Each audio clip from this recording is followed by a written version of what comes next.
இது பார்த்தா உங்களுக்கு தெரியுதுங்களா? அங்கே சைடில் தண்ணி ஊறிக்கிட்டு இருக்குல்ல, அதுதான் கோதாவரி தண்ணி அங்கே ஊறிக்கிட்டே இருக்கும். இது வந்து பிரம்மா, விஷ்ணு, சிவன் அப்படின்னு சொல்லிட்டு 3 பேரும் குறிக்கிற மாதிரி 3 ஆரம்பர் போட்டிருப்பாங்க. இதுதான் உங்களுக்கு வந்து ஜோதிர்லிங்க தரிசனம்.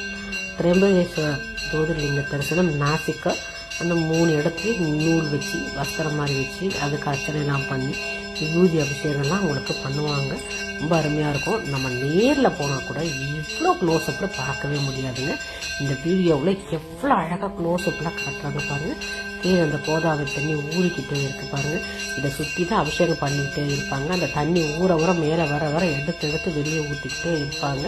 இது வெளியில் நல்லா அலங்காரம் பண்ணிட்டு உள்ளுக்குள்ளேயும் எப்போ பார்த்தாலும் அபிஷேகம் நடந்துக்கிட்டே தான் இருக்கும். காசியில் இருக்கிற மாதிரி காசிக்கு அபிஷேகம் பண்ணுறாங்க, இங்கே அபிஷேகம் பண்ணுற மாதிரி இங்கே வந்து இந்த ஜோதிர்லிங்கத்துக்கு அபிஷேகம் பண்ணிக்கிட்டே இருப்பாங்க. சந்தனம், மஞ்சள், பால் எல்லாம் பண்ணிட்டு தண்ணியை வந்து இறச்சி கடத்து ஊற்றுற மாதிரி ஊற்றிக்கிட்டே இருப்பாங்க. இந்த கோதாவரி தண்ணியை இங்கே பாருங்கள், மேலே டாப்லேருந்து இந்த வியூ காட்டுறது அலங்காரம்லாம் பண்ணி முடிச்சதுக்கப்புறம் இப்படி இருக்கும். நம்ம அங்கே நேராக போனால் கூட இவ்வளோ தெளிவாக நம்மளால் பார்க்க முடியாதுங்க. அருமையான ஒரு தரிசனம் நிற்கிறேன்.